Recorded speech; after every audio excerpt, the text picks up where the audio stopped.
It's more than I was expecting. Hallelujah. Ba-dum, boom. Crush it, Brandon. Hallelujah. Ba-dum, boom. All right. Oh, okay. That's how you open a show. Yeah. That's how you open a show. Yeah. Welcome to CAPECAST. We've got Brandon here and not Al. Yay! So, there's always that. He's gonna love it. He's gonna love it when he watches. So we have been saying that we were gonna get back on here and do a DC Snyder cut, emphasis on Snyder cut roundup for a while. Yeah. And Just been busy, guys.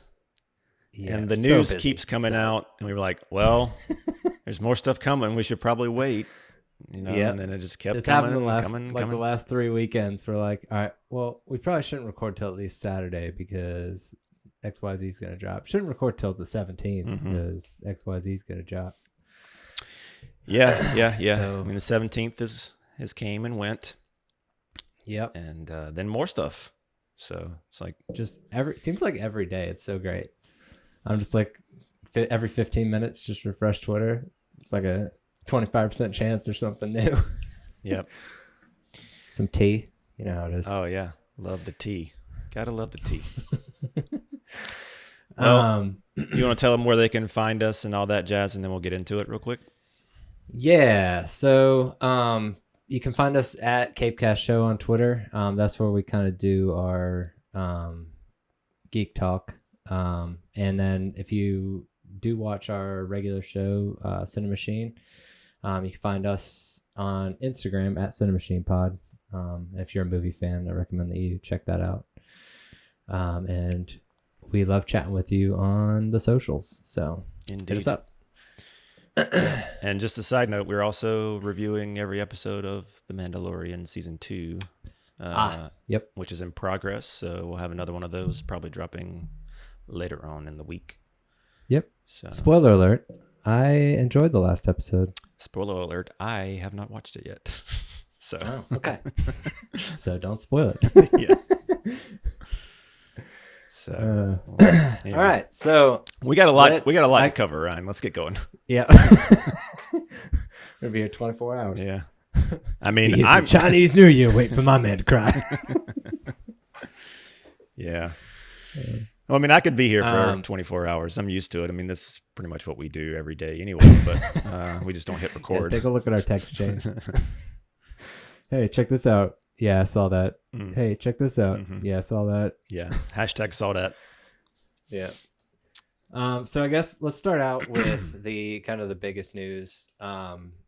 They wrapped on the promised additional photography. And it seems like every month that we talk about this thing, the reported budget jumps $10 million. Yeah. Well, it was like initially, like 20 or then 40, yeah. and then just now it's 20, like 70. then 30, then 40, then 50, now 70. Well, it seemed like the trades were trying to and maybe it just changed, but it seemed like when they announced this coming to HBO Max, what was it, like May? That, it was like, yeah, I mean, $20 million, and they're just bringing back some actors for some voiceover work, and they were kind of downplaying the extent of what was going on. And then I can't remember, was it Emmerich who was quoted as like, I wish it was just $30 million? No, it wasn't him. something. It was somebody within Warner Media or HBO Max or something. Not Jason Keeler, but some other executive, which he may not even be there anymore. There's been a lot of shakeup. Right. So who knows? But yeah, it wasn't Emmerich. It was somebody else. But yeah, so 70 million now is what has been reported, and I don't know where this additional breakdown came from. I've heard it on a few different podcasts, but apparently only 11 million of that 70 went to the actual pickups, and everything else was for VFX and for salaries of the actors and all the other even the actors that weren't in the initial JL theatrical that got cut and didn't get paid for their work. So yeah, I'm sure it's even trickier than that. It's just like a bullet point. But I mean, there is a lot of VFX work going on in this. That's for sure. So I guess that doesn't surprise me too much. Right. But it has been kind of cool to see how, and we can talk a little bit about the article that was put up yesterday, actually, because it's kind of in the same vein, but how Zack is kind of handling the press for this movie. Obviously, it's really early on in the game, and I'm sure as it gets closer, there'll be a lot more mainstream stuff going on, but it's been really cool to see him show some praise and loyalty towards the folks who have kind of stuck with him through all of the craziness over the last, really, I mean, since BVS. That article you're talking about I think it's on Real Anarchy. It's a John Aaron Garza article. It kind of does a pretty extensive like recap of the last 5 to 6 years. The concept of the article is how Zack is kind of reverse engineering how everything went south from a press side for him. And not through no fault of his own, just kind of the beast that comic book movies leading up to that time period had created by kind of cronyism of allowing, different writers to set and giving them perks and kind of, in a sense, buying their loyalty. But it's worth a read if you are interested in the subject matter. But he's been going on all of these like little niche blog podcast type shows with Grace Randolph, Vodka Stream, with Dave Pena, Ping Pong Flicks, and others as well. League of Mayhem. And it's just cool how he'll just sit down and talk for 2 hours with these like rando. Yeah, anything from, Christmas meals or Thanksgiving meals or whatever it was to actual nitty gritty details about his process and or cats. Yeah. Different actors that he would work with. None that he wouldn't. Some of them are better than others as far as like getting little nuggets of which is cool. I mean, I think it's awesome that he'll spend 2 hours on a show and just kind of hang out and keep it casual. And agreed. What other director at this caliber? I mean, director in general. It seems like he doesn't really have any like preconceptions about how those interviews are supposed to go. He just like, we assume like I do. I have to imagine that, he's, I know Dave Pena even said that like, they had a conversation before his podcast, and I'm sure that they, kind of like, all right, we can't talk about this and this and this or whatever. Sure. And I'm sure Dave even knew like, okay, this stuff is off topic anyway, because he kind of, he knows the game, but. Well, more about, I guess what I'm saying is like, not necessarily that, but like having like a press agenda he's got to get through where like, I want to make sure I get to talk about all this stuff. He just kind of like very, it's less formal for sure. Especially. And he just kind of has fun with like the emotions of these people by dropping little cell phone pictures. And yeah. No, he knows what he's doing. Oh no. He's a master of the tease. Yeah. It's a good, like a 90% chance on any of these videos that he's got some sort of Easter egg in the background that somebody hasn't picked up yet. Right. Yeah, no, it's all intentional. So yeah, it's awesome. I mean, the it's kind of funny seeing like, because I guess this whole thing started, was it last week with, he went on League of Mayhem for a few hours, then he did the Grace Randolph, like very concise, more produced interview with a very strict time. They kind of hit bullet points along the way, and it was that was more of an actual like press type, interview than the others were. It's kind of comes down to like the interviewer too. Like she's always kind of just been like, trying to like hit what people are talking about, wanting to hear. And these other guys just kind of like sitting back and chatting with one of the best directors. I'm not biased. One of the best directors alive right now. Promise I'm not biased. Yeah. No, I believe you. I believe you. Yeah.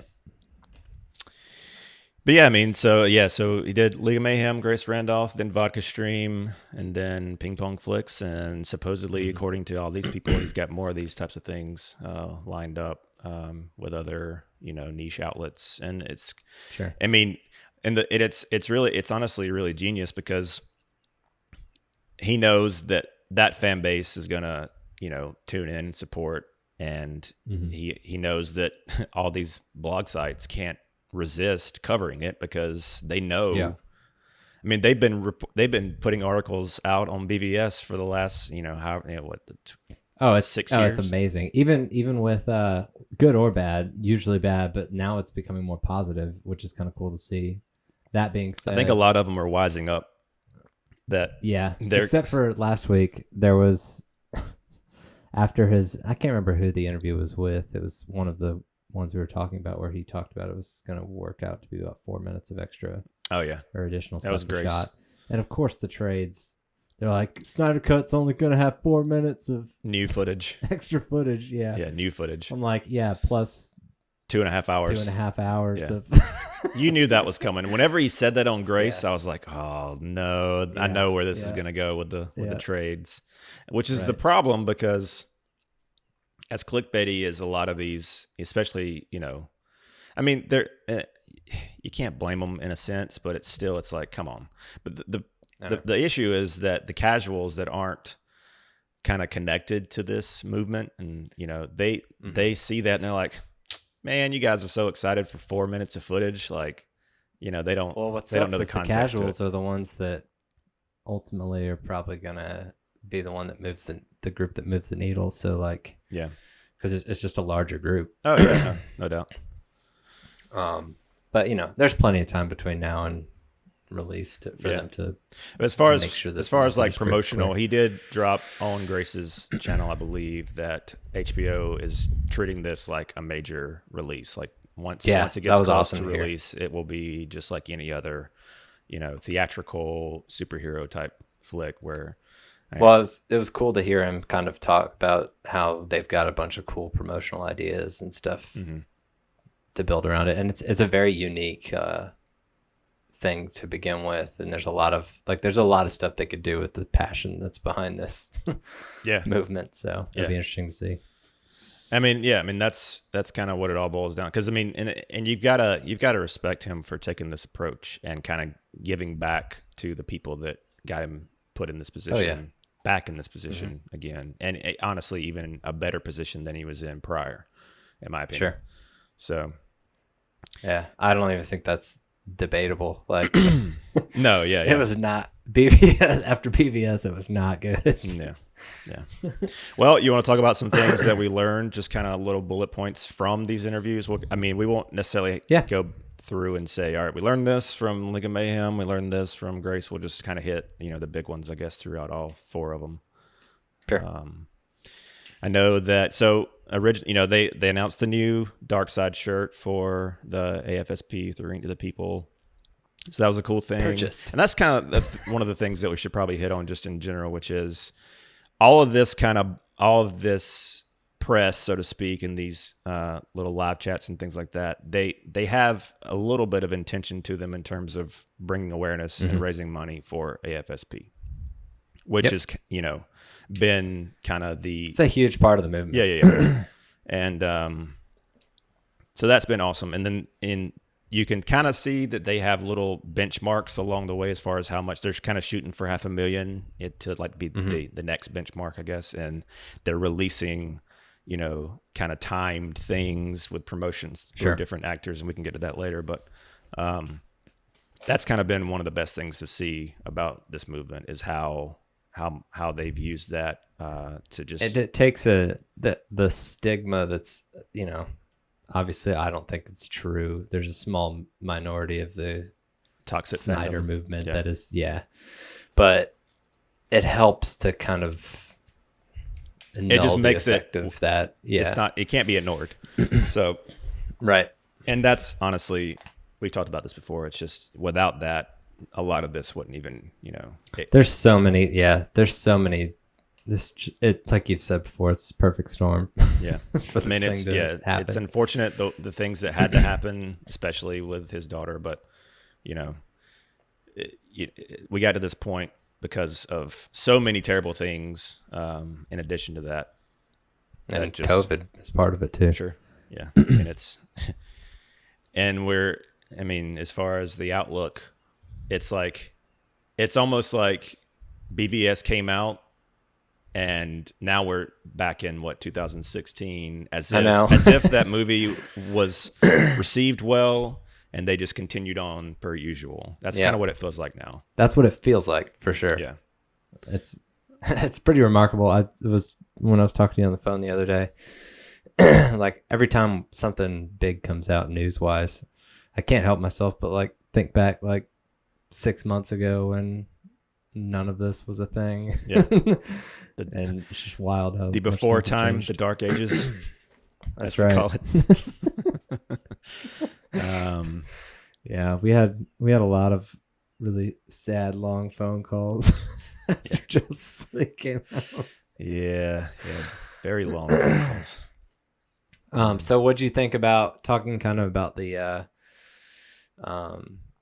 little nuggets he's dropped on these shows? Mm-hmm. The Martian Manhunter concept art was one of them. He held up they were just kind of like talking about something random and he's just like scrolling through his phone. Like, yeah. What? Yeah. Yeah. Very casual. It's pretty awesome. Very casual drop.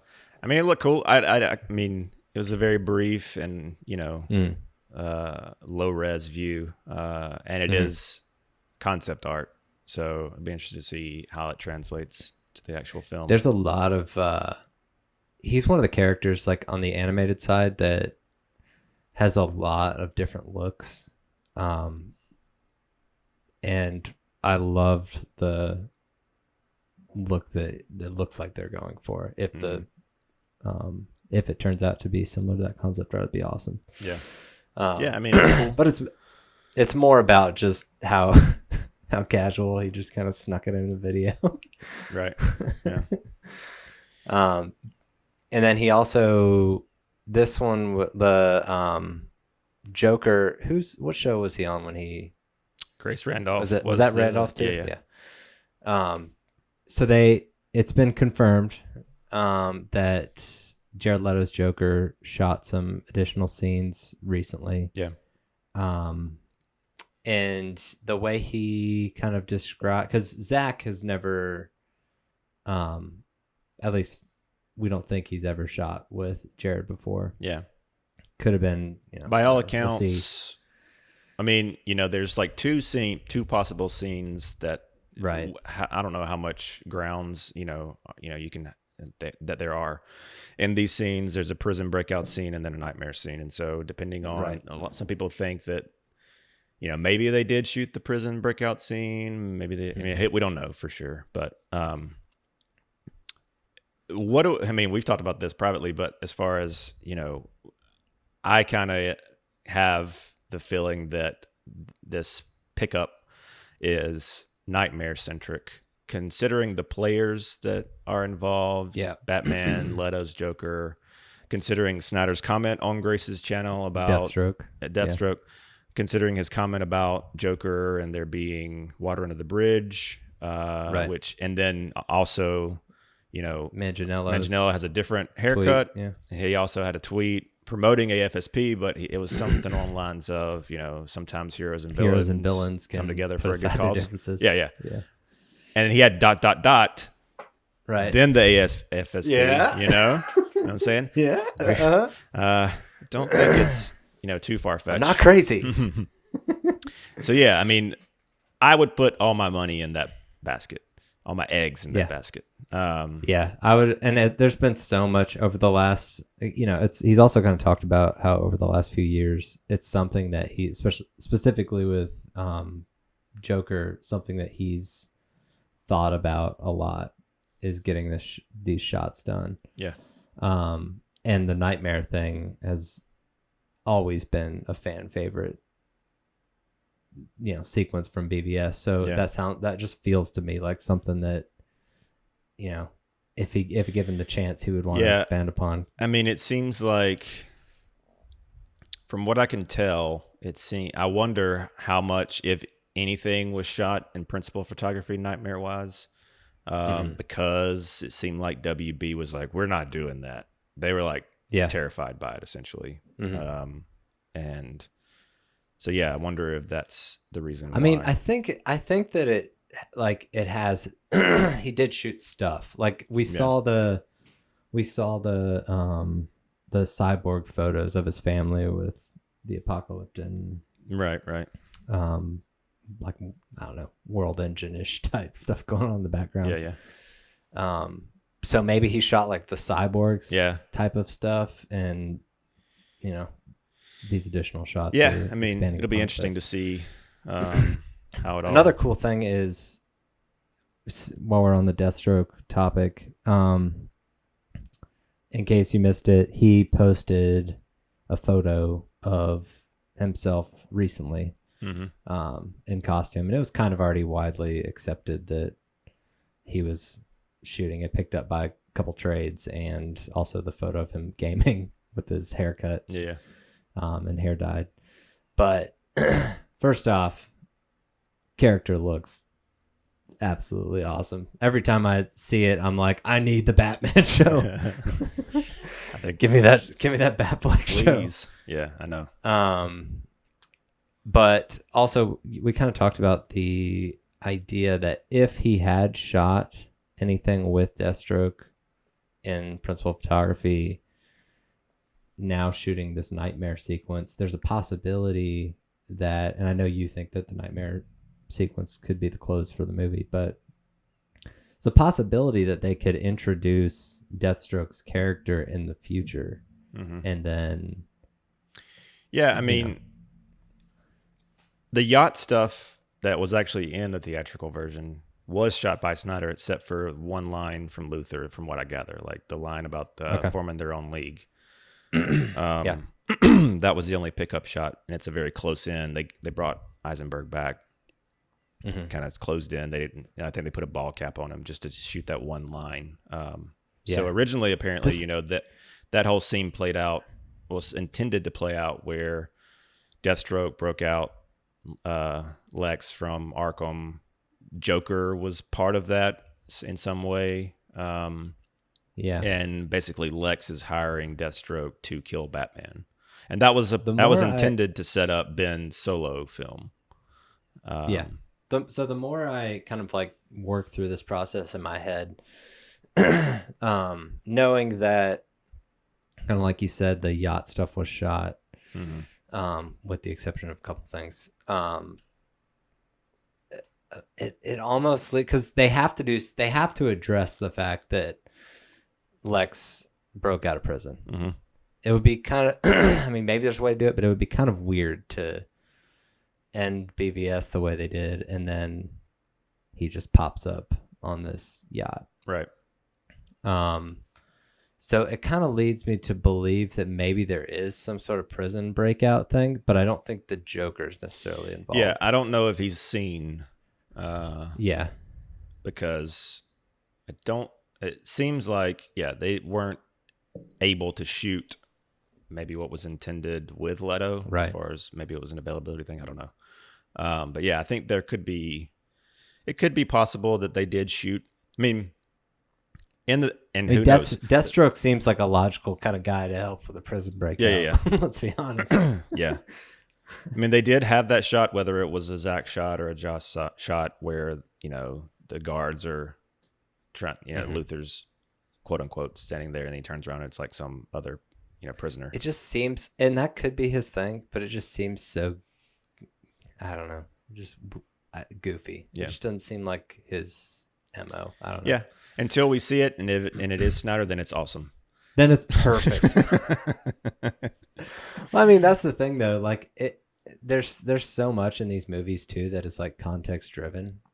So like, I mean, it really could be one of those things where we see it and just with the movie around it, it works better than it did with theatrical of JL. But right. Who knows? It'll be interesting to see how that. It seems like there's going to be a lot of really cool surprises and characters in this movie. Oh yeah. Well, what's so great about it is how much time he's gonna be able to give now since it's episodic, and just letting all that breathe and 4+ hours. Sure. But yeah, as time goes on, man, I'm like, the more long form storytelling for him is just such a better fit. No, like, yeah, I agree. In the future, I can just totally see him going down this route if this process goes well for him. Yeah. I mean, that's what I was saying. It's kind of, and in my opinion, this worked out better than him having to cut this down to a 2.5 theatrical. Maybe we would have got a 3-hour, extended cut if things had went as planned. But what's wild is, like, 10 months ago, I think you and me both would have been like, just all we want is for someone to release this. They don't even have to finish it. Right. Just put like concept art in there, whatever. Like, we just want to see what's there. Yeah. And now they're doing all this stuff, and the prospect for more content is higher than it's ever been. It's crazy. Indeed. So what else did we learn? We did learn that Zack, because of kind of travel restrictions with COVID, directed Ezra in a pickup over Zoom. Yeah, we did learn that in London. Yeah, on the Fantastic Beasts 3. The way he described it is hilarious, because he was like, they set up 3 monitors for me. Yeah. I imagine like a PA just sitting there like with a cell phone, like, okay, I need you to turn the phone to the left. Okay. Yeah. Now he made a like jokey comment about, wishing that they had some sort of like drone robot or something that he could have like zoomed around. Like, yeah. But, yeah, I mean, that's just an interesting little nugget that, as far as, the links that they're, with, the current situation, just also it's kind of like I don't think, any of the trades really addressed him being a part of any, pickups directly. So that was kind of cool. Yeah. I'm interested to figure out if we ever do figure out what the context of the pickups were with him specifically. It's kind of funny because I think didn't Snyder, or maybe it was Clay Enos maybe a year or so ago, he released that photo of Ezra from when they were testing the costume, and he was on the Fantastic Beasts set. Whenever they put him in it, they used some like rubble from that set, which is, it's all coming full circle. So it would be fascinating to see them do a, I don't know, like half-hour kind of like behind the scenes or the making of the Snyder Cut thing after this thing comes out. Yeah. Just to kind of see, because, what we see from the other side, but it would be cool to see how everything actually transpired after the fact. Yeah. Well, they are making a book. Mr. Sean O'Connell is putting out a book, but yeah, I agree. I would love to see a visual version of it, because I can't read no good. We all know, Brandon. Yeah. Do you see the Amy Adams interview yesterday when he held his the transfer or manuscript up of the book? I didn't see a video of it. No. She was like, he said something like, oh, I'm writing a book on the Snyder Cut movie, and she kind of like laughed, and then he's like, no, it's right here. and she was like taken aback by it, like, this is so cool. That's funny. She's like, wait, that's actually, like, that's the book? You wrote the book? Wrote the book. Yeah, that's cool. I did read a little excerpt from that interview that he put out, but yeah, it was just funny to see her reaction to it. Like, she was kind of like, she kind of like thought he was joking. Yeah. Oh, you're serious? Okay. Cool. Yeah. Yeah, that's cool. But yeah, so heard about the Ezra Zoom stuff. And yeah, one of the other things that they did talk about was that, and I think this was on Ping Pong Flicks. He mentioned that his cut is locked. So the cut is actually done for HBO. That he's just getting dailies in for like VFX and improving and tweaking and that kind of thing. So I imagine. When do you think we're going to hear about a release date for this thing? I wonder. He said that's up to HBO Max to release, and that they're mulling over a few different dates. I know Grace says March, and then you got somebody else saying May. And yeah, it's kind of been all over the place. People are like speculating, like I kind of like what we've said before. I feel like the most logical thing is to do the Easter release date. Yeah. I don't know. He's always kind of been intent. Like we've said, he's really intentional about everything he does. Right. But yeah, I think it was Father's Day for Man of Steel, and then it was Easter weekend for BVS, and then you would tying it into that whole resurrection theme with Superman. It's like Easter would be another appropriate date. Hopefully it's like next week. Yeah. I'd be completely content with that. Every day I'm like, Katie, you know what I want more than anything in the world? And she'll like guess something random, and I'm like, no, I just want Snyder Cut. That's all I want. Yeah, that's what I want too. Me too. That's all we have. Can we fast forward to 2021? Right. Yeah. And one other little nugget too that he dropped was it's been really cool to see him kind of talk about the intentionality behind all of the design, costume design, and with Steppenwolf, how like the armor is like very much like a living thing on him, where like it kind of responds to the stimulus, where like if he's like keyed up, spikes come out as a defense mechanism. How like it absorbs. He says in Themyscira it absorbs arrows. When he's chill, like it lays down. But then also he talked about, because in the new trailer I want to see chill Steppenwolf. I hope we get to see him just kind of like relaxing by the pool. And his spikes are just like, yeah. You can't get in the float though. Just pop the float. Dang it! Every time. I told you to stay chill. Hilarious. In the trailer that he released, there's a scene of Batman like deflecting energy beams from the parademons with his gauntlets, and he kind of talked about how Diana is involved in helping with that process of creating those. Did he say Diana, or because for some reason I thought he said that Alfred engineered them like inspired by Diana's gauntlets, and then at some point like there's a little like sly joke from Diana, like kind of poking fun at him for like something to do with his gauntlets or something. Yeah, I mean that could have been. I just know that Diana was tied in with it because of her gauntlets, but it's just cool to. So much of that was lost in the theatrical cut, like. Just they were all there. They got new costumes. Well, cool. It just shows the intention. Obligatory new costume. Yeah, I mean, it shows the intention rather than just a studio saying we got to have another suit for toys. It's like, well, there's actually reason for the upgrades, and he's going to be fighting beings that are not of his world. So like, it's a completely different threat. He very much learned from. BVS fighting Doomsday. When he's just running the whole time.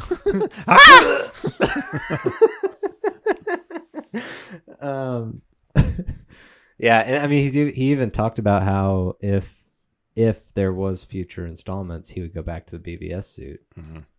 Because like in the nightmare sequences, that's what he's wearing underneath the trench coat. Yeah. So it's just cool. Like I love the I love all the thought that's put into that type of thing instead of just fan service, whatever. Yeah. He did drop a little T on the glowing eyes. Did you catch that comment that he made? I think it was on Vodka Stream where he asked if he had ever considered doing the glowing eyes, and he's like, I mean, we did it with the the armored suit, but we couldn't keep him in it super long because eyes are so much a part of emotion, and you can't. I guess they could take the Marvel approach with Spider-Man's like mechanical eyes to use it to show emotion. You can't go the Deadpool approach where it's just like it's so fantastical and like like you just buy into it because it's a fourth wall break-in type thing anyway. So it's like all right, the eyes are just part of it now. But I mean, he loves that approach, but he just like couldn't find a legit mechanism to utilize it as far as to be able to express. One day, man, I need it to happen. I need it. I need somebody to figure it out because I don't know. I've even seen like, and I know they're stills, but like I've seen, cosplay stuff where they do it. It works, but you've got to you would still need to be able to emote with your eyes. Right. So, I agree. I just think that there's some way to do it, and I understand. I'm not gonna be the one who critiques Ben Affleck's Batman because I freaking love it. I would just like to see. It's something that I would like to see in live action one day. I agree. I would too.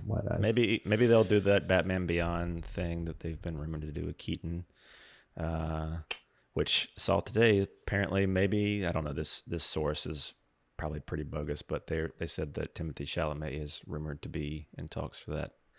It's probably nothing, but as a Terry, we don't have to go be down for that. But so I mean that's the I guess as far as what I can remember, those are like the big bullet points of kind of what we learned. I'm sure there are others, but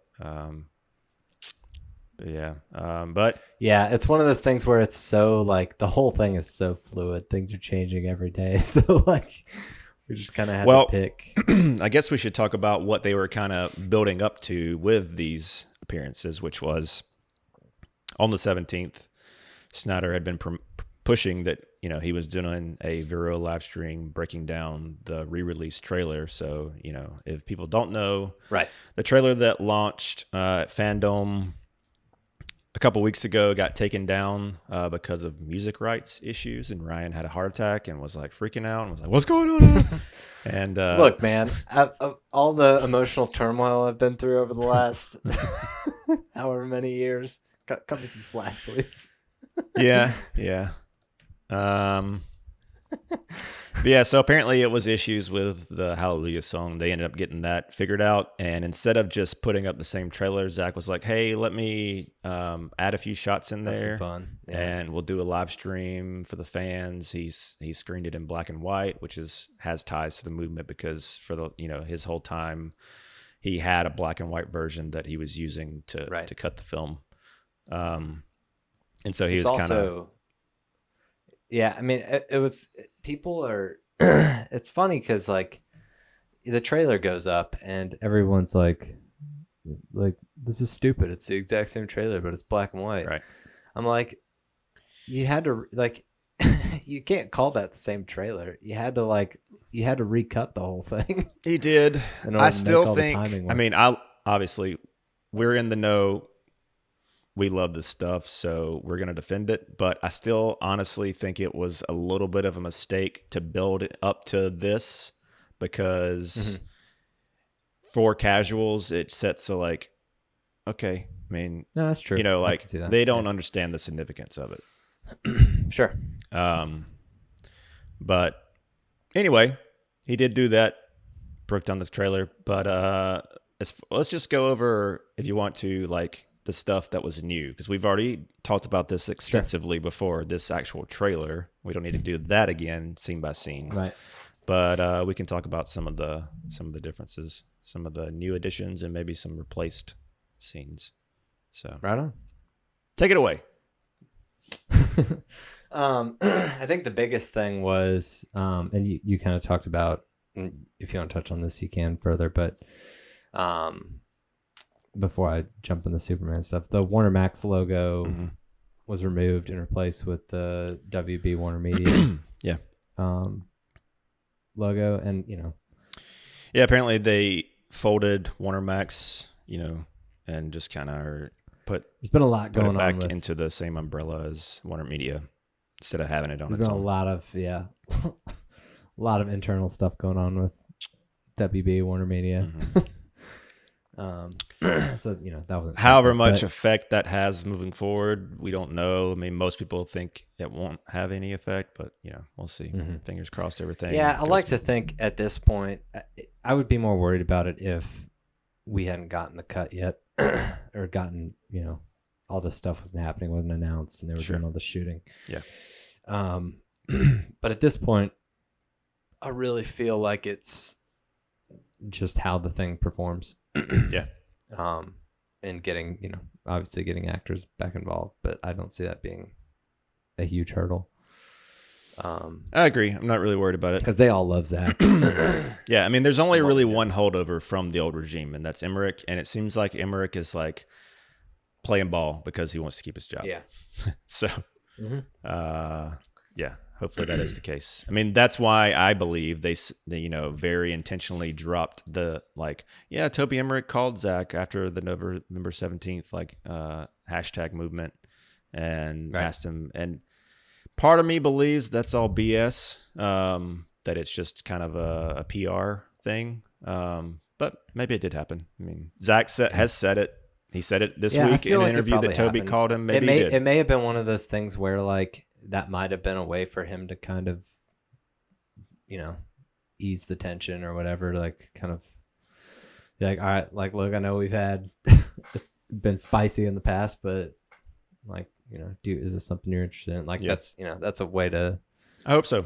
I hope it's not just but it doesn't matter. Sure. I don't care as long as the thing comes out and it's is that what Zack wants to do? Who cares? Right. Agreed. At the end of the day, but yeah. So that was the initial first thing that we noticed that was different. What was the next thing that we noticed that was a little different, little addition? So that he added a me and Brandon, to give a little background, me and Brandon have always been Brandon and tinfoil I. hat time. Yes, sorry. What are you from, Royston? Coming from you too. I'm impressed. Yeah. We put on our tinfoil hats a little bit with this one, and still got them on. There's a shot in the original trailer that Zack released where it shows in the corner of the frame there's a Kryptonian suit or Kryptonian floating in a hologram as a hologram with Bruce looking at it, and it just looks like a lady's leg. Yeah, apparently this is a bigger thing than I thought it was. Not like we're the, not saying we're the originator of this theory. I just didn't know people were saying it until this week. Yeah, I honestly didn't either. But a lot of people are very adamant to shut down this theory and say it's BS. And they're using this addition of Superman hologram jumping, taking flight as proof that no, this is not a Kara shot, which could be the case. I'm not saying it's not. Right. I still am holding on to, and also Zack, when he was going over this scene, he goes over the Superman shot and he said, and this is a different scene, or maybe he said another scene with, Bruce looking at whatever. And he didn't say much else. Any one thing that's worth noting, two things. Later on in that stream, he took a fan question, which was, are there any other Kryptonians on Earth? And Zack is cherry picking these questions, there's hundreds of questions. He's getting tons of them. Yeah. He cherry picks this, talks about, the open Kryptonian pod from Man of Steel. He talks about them taking Superman's body and his JL through that chamber and noticing the open pod. Right. I don't think that it's necessarily, I think it's still within reason to think that there will be a hint. We're not saying Supergirl shows up in this movie. I don't believe that at all. Agreed. But I think that there will be a hint that she exists in this universe. And also them talking about walking through the ship. Mm-hmm. And like I kind of texted you about it a couple days ago, where I thought that when he was talking about the scene where they were walking through the ship, I thought they were talking about the Man of Steel scene where he walks through the down the hallway Right. and the Scout ship. Scout ship, and there's an open pod. Mm-hmm. It's just kind of an Easter egg in there. It's not addressed in that movie. Right.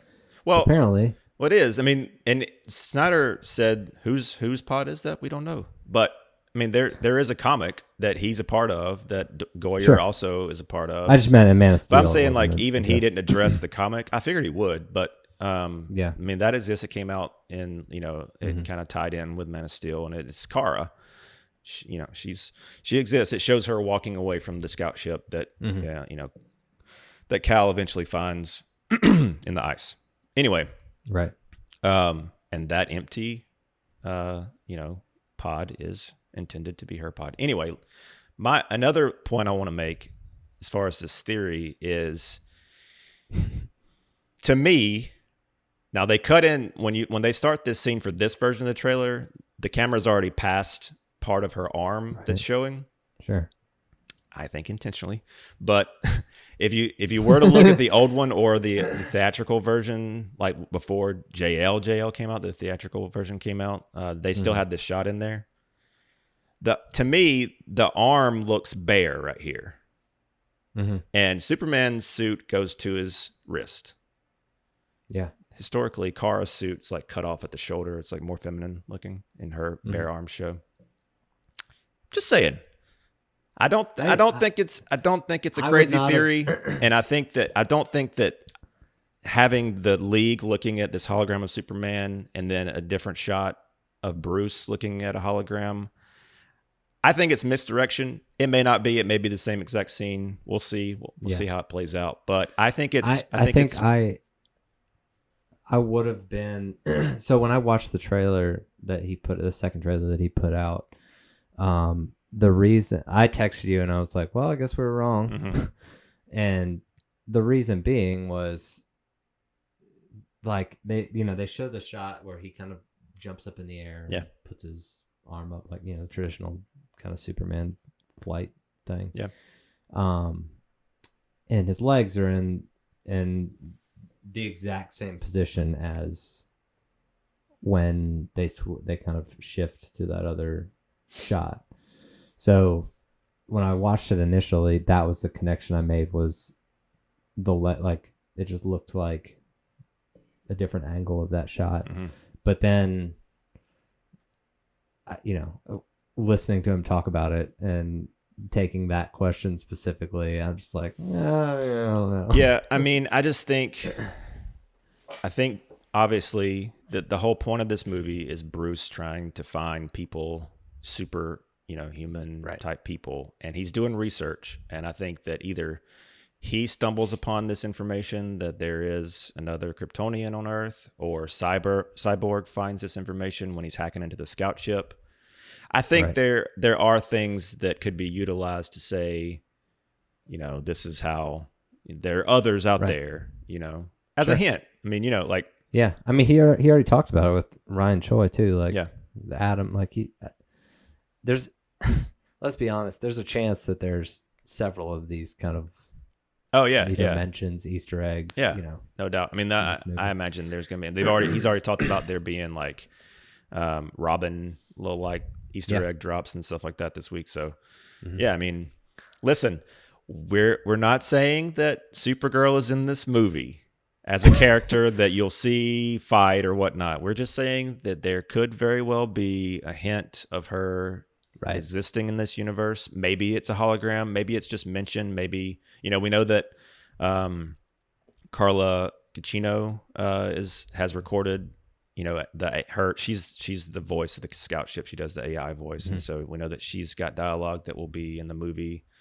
And so maybe that's how Cyborg finds out about it, or what. I mean, Cyborg's the one that is showing this hologram. Right. And so I think maybe what we don't see is he's like, this is what I found from the Kryptonian ship, and there's like a little brief glimpse. Okay, this is one Kryptonian that I found that was part of this ship that crashed. Then they skip on to Superman. You know, I mean, that it could play out like that. Sure. There's a lot of different ways that could go with it. I mean, that's what's so cool about Cyborg's character is he's just like a mega computer essentially. Yeah, he's like RoboCop. The possibilities are endless. Yeah. But yeah, so we'll see how it plays out. Listen, I'll be the first to admit that I was wrong. I just don't think it's like we've gotten to the point where you can say, no, that's not happening. I mean, it's like, yeah, it could happen. Well, dude, he loves this stuff. Yeah. Like, he loves doing that stuff. Like, he totally gets off on it. Yeah, no doubt. We'll see. It's exciting, though. So, yeah, Superman hologram, that was a new addition. Another quick little thing was there's a group of kids playing football, and, you know, Victor's up. And it's like that. It reminded me of. Were you like, boo football, boo? For whatever reason, it reminded me of what's that? Jack, the Robin Williams movie, where he's like an adult-looking kid. He's got some, and he's like he can't come out to play with his friends, and his parents are like, "Sorry, Jack can't come out to play or whatever." And that's kind of what. They're like knocking on the door. It's like, oh, Silas, Mr. Silas, could Victor come out and play? Oh, sorry, kids. Victor's not home today. He's not feeling well or whatever, like, that's what came to mind. But I just ruined a very intended to be emotionally. It's like, just different vibe. But still a cool shot. Apparently, maybe that kid that initially throws a football is Eli Snyder, possibly. Interesting. We know that Zach did mention that Eli directed the football stuff because he's one of them foosball players. Football. Yeah. Yeah, so we had a kind of additional little look at Darkseid in search of the anti-life equation. And man, the takeaway from watching that scene, and someone else on Twitter later on put kind of, with all this stuff, they put side by sides if it happened to be a theatrical cut shot. But this was one that turned into, that was a Steppenwolf. Darkseid was switched with Steppenwolf in the theatrical. But man, the freaking coloring difference between the two is staggering. Somebody put a GIF out that showed like those two scenes just kind of like fading back and forth. I think I sent it to you. I was like, this is a good thing to show to people as far as showing the aspect ratio comparisons. Right. And the differences, it's just crazy. It's like Darkseid. It's like saturation 95%. Ship it. Right. Yeah. Cool shot. Like almost to the point that it like starts to like blow out things on the totally like just look at the artwork on the cover for JL. It's like, oh, my eyes. I remember when that stuff started coming out, we were like, because they started out with the this look on the cup, like the Snyder look, and then all of a sudden it was just like a round of promo would come out, and it would like look like one way, where we were like, all right, that's fine. It's gonna be fine. It's like you're so in denial. No, it's just one set of posters, and then another set would come out. We'd be like, oh,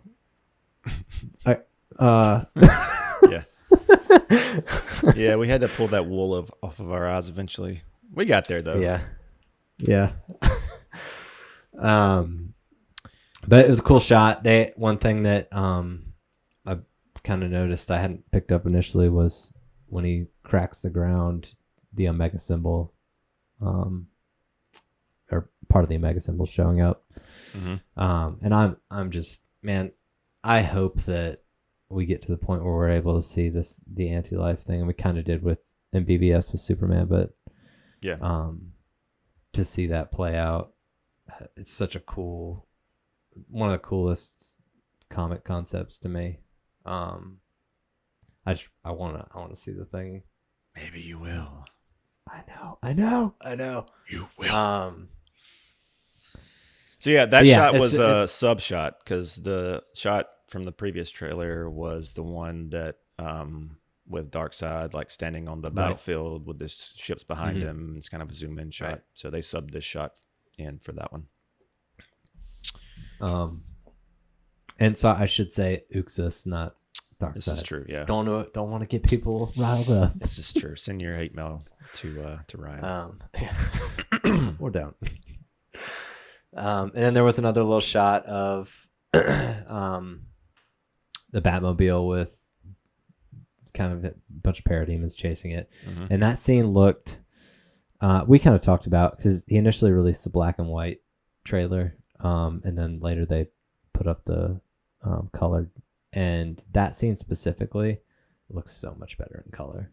Like you couldn't see anything in the back. In the background, you couldn't see parademons. Even Zach kind of was, "You're supposed to be some parademons back here, or whatever." Yeah. Like, well, I also read that version, that black and white version, was just like he just pulled the color down in post and then went over it. Like it wasn't an actual like color graded black and white version, right? Yeah. Which is.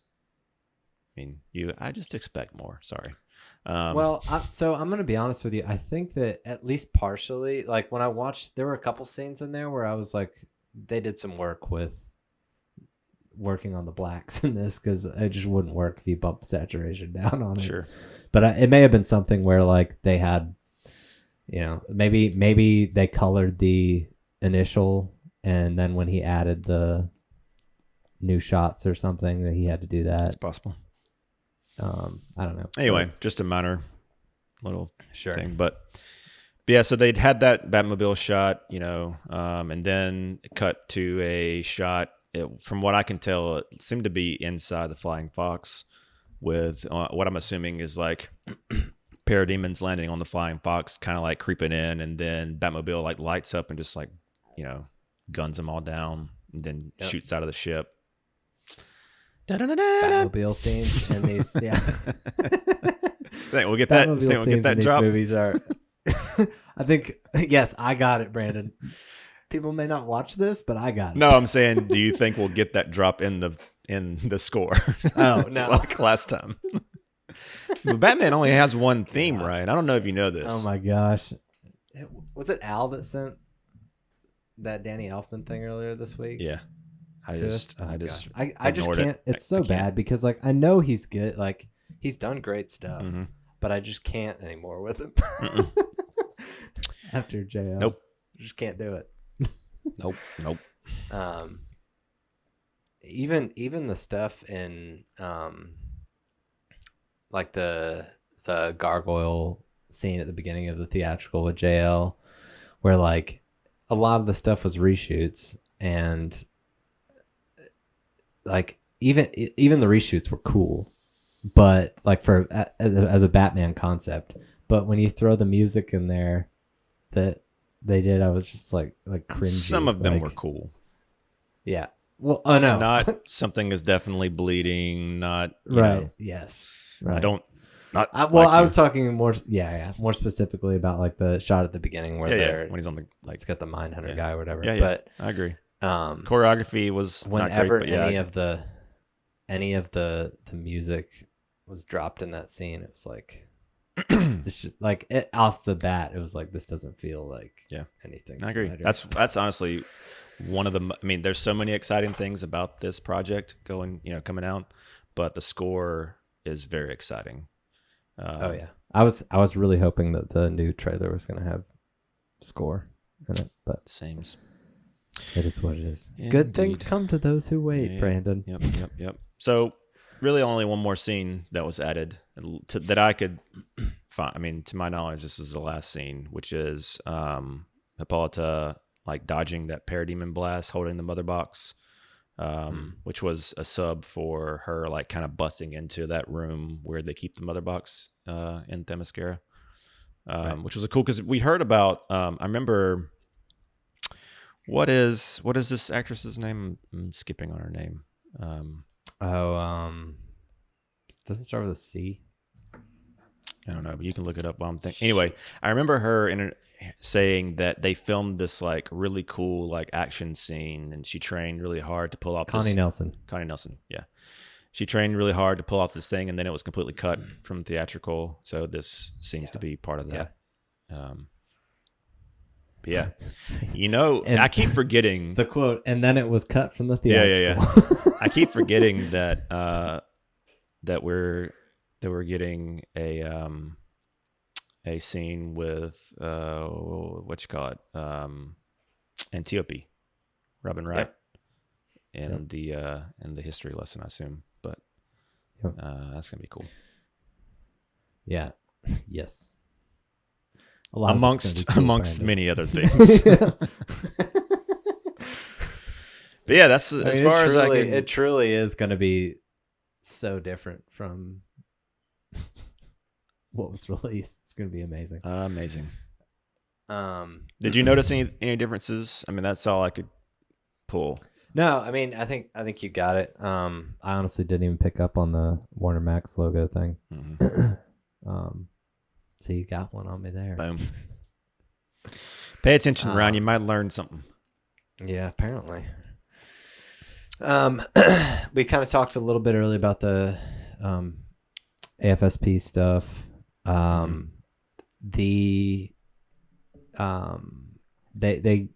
It felt like they were trying to work, like you said, work towards that 500K number, and release the 17 stuff. And the idea was to have all the actors kind of tweet out these #UsUnited photos at different points of that process. Didn't necessarily work out that way, but we did have everybody in the cast except Ezra. Every member of the league except Ezra. Yeah, I guess you got Gal too. Yeah. Zach posted hers. Throw up an Us United photo, and I know for you and me specifically, every time that Cavill or Affleck post something, it's like extra cherry on top. Oh yeah. So it was cool to see these guys. Yeah. So I guess as far as how it all played out, so the 16th, I think Ray Fisher posted just an image of him and of Cyborg and Flash. Which that image, by the way, the shot of him with it's a different one. The shot of him with the cannons, like looking at his cannons. Yep. Man, look at the armor. Fidelity. Looks so much better. Oh my gosh. Yeah. It's not even like it's Apple. It's almost like they're not rushing to get it out this time. Yeah. Someone posted a shot of him in the Flying Fox from the theatrical up next to that shot, and I was like, holy moly. Mm-hmm. It's like you got like major floating head syndrome going on. And like yeah, I mean, it looks as real as it could possibly look. But sorry, as you were saying. Yeah, I was just saying, so he put that out, I think it was on the 16th, and like to promote the event for the next day. I think I don't remember the exact order, but I know that Snyder dropped the Wonder Woman Us United one. And then Fiona did the like group shot of like Ezra in the background, Affleck, Cowless, which we always love to see. The old, Bruce Cowless in the suit. I'm a sucker for the Batman suit, no cowl, Batcave look. He pulls it off very well, doesn't he? He does so well. He does. Diana looking up at something, and it seems like Cyborg's shoulder is kind of in frame there. Mm-hmm. And then I know I think it was so Ray posted another Cyborg image, the little like gun type clocking type thing, and then Jason posted one on Instagram. All these actors are so freaking loyal to him. It's so cool. Yeah. And that's one of the things that gives me confidence that if this thing does well, that it'll continue. Well, Everyone's that's what you loves find working with them. So grateful. it seems to be the through line with everybody that Zach works with. They love him. Like they love working with him. Sure. I mean, you see it in all his projects. Yeah. If you worked on something with him, more than likely you're gonna work on other things with him. Yeah. Ray Porter posted one of Darkseid, basically the opening shot of the trailer, and then Cavill dropped a big bomb on his stories on Instagram. Some black suit magic. Black suit coming out of the scout ship. Another what we assume is going to be like another first flight type scene. And then our boy Affleck. More than anything that we talk about, which we talk about every 5 minutes, it seems like I can't believe they cut that from the theatrical. the black suit scout ship thing. Mm-hmm. Just I just can't even fathom how you could say no. Let's. Yeah, I mean, I guess technically they released it on the DVD or the Blu-ray or whatever. This little shot. Just this shot, but not what we assume is the whole sequence. It was such a crappy move. They put the score in there and everything. Just like rubbing their fingers in the wound. Yeah. Dirty little grubby fingers. But yeah, right. I mean, that was basically it. Zach did release that Steppenwolf shot, I think the day prior, or maybe it was the day of. I don't remember. Which, there were a lot of, that seemed like it was a kind of mixed reaction to that. I loved it. Especially when you compare it to what we got, the side by side. The armor is just like the Steppenwolf armor, and the theatrical is just laughable. I love he gives me he's like got like hooves basically for feet in Zach's version, and it gives me that like horseman type vibe, like he's Diablo, coming and the dark side's coming, like it's just it's just such a cool, dark, like ominous looking character, and I agree. Menacing, scary, right? Spiky effer. Yep. Yeah. Seems to be the thing people are saying. Yeah. So then I guess the only other thing that was dropped so far was the Manganiello Deathstroke, which we already kind of talked about. And we'll say it again. I'm stoked looks about. Freaking awesome. Freaking awesome. So I guess we probably should wrap up. We need to do another show where we kind of do a roundup on all the other DC projects. Maybe Marvel. I mean, there is another side to this cape casting. Maybe Spider-Man. We'll do Spider-Man. Touch upon it. Yeah.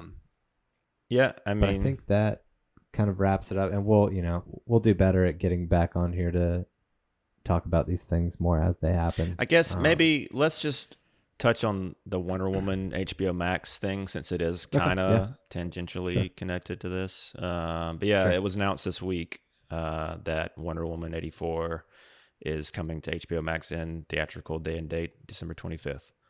So praise the Lord. Finally. I mean, they couldn't. Reading that article yesterday where it said that it was rumored that WB execs were worried the movie was going to get stale. Yeah. I'm like, this is what we've been saying for months. You bet. Yeah. No, I mean, so that's good. Good that they're just going to go ahead and put it out and let people see it finally. And also at no additional charge. Right. Yeah. Which is a big deal. Exactly. So at seeing how the Mulan thing went with Disney. Yeah. So Christmas Day, you're going to get Wonder Woman 84, and Disney's putting out Soul. So you'll have two brand new movies included with your subscription, or you can go to a theater and check out Wonder Woman 84 if your market is open. So, which is awesome. It's I love it. I love how much they're being a Snyder fan. I love how much they're pouring into HBO Max. And they've kind of talked about how they're kind of refocusing on a lot of their efforts on that platform and dollars on that platform, but to have a project of this scale dropped on there, like the year that the platform's released, is pretty phenomenal. Yeah, I mean, So it'll be good. I mean, yeah, I know that I'm sure that they would love for. I mean, you can't control the circumstances, so it's just you gotta kind of evolve, and so that's what they're doing finally. So it's a game-changing decision and a very welcome decision because, like we've talked about, I I was kind of at the point where like if they move this thing to the summer, like kind of like kind of out. Like Yeah. I'll watch it, but well, like, I'm just not gonna be as excited about well, it. we were never like super gung ho about this one anyway, because we have our own little like fears, knowing when this was And produced. to be fair, we both loved the original Wonder Woman. Yeah. Great flick. Right. But knowing when it was created, during the time period at Warner Brothers that it was created, who was involved, as far as like Jeff Johns being involved and them still trying to compete with the Marvel model. Right. It is concerning, but hopefully it'll be good. Yep. We'll see. And it always coming full circle. It means more eyeballs, more subscribers for Snyder Cut. So yep. Indeed. I'll take it. And Zack's fingerprints are still, this character is true. She was created, quote unquote, by Zack. And so casted, created, this version is his version. And he's still a producer. I don't know how much involvement he had with it, but he is, by default a producer as long as they use his character. So he's at least to some degree. And Debbie as well. So yep. We'll see. It's cool. It's a nice little Christmas present. Indeed. Get us pumped up for that hopefully Easter weekend start of ZSJL. So that's right. Get ready. Oh yeah. Exciting time to be alive. Good time to be a DC fan, as Brandon says. All things considered. Yeah. Exciting time. Of course, when the year that the world goes to crap is the best year for DC for us. I know. It's so ironic. Everybody else is like, man, 2020, what a year. I know, right? It's been great. I know. Yeah. Perspective, guys. Perspective. That's right. All right, Brandon. I guess we can sign off here, and we'll do another. Like I said, we'll do another comic book movie roundup. Maybe in a month or two. Where we kind of tone it down on the Snyder stuff, and we try and focus on non-Snyder stuff, and just kind of give a roundup on all the release date shifting and Spider-Man rumors and all kinds of stuff. Sounds good. So in the meantime, like I said, you can find us on Twitter at CAPECAST Show. We keep you updated on all the superhero movie news, and like I said, if you're a movie fan in general, check out our CiNEMACHiNE show where myself, Brandon, and Al review a movie each week that you guys, the audience, votes on.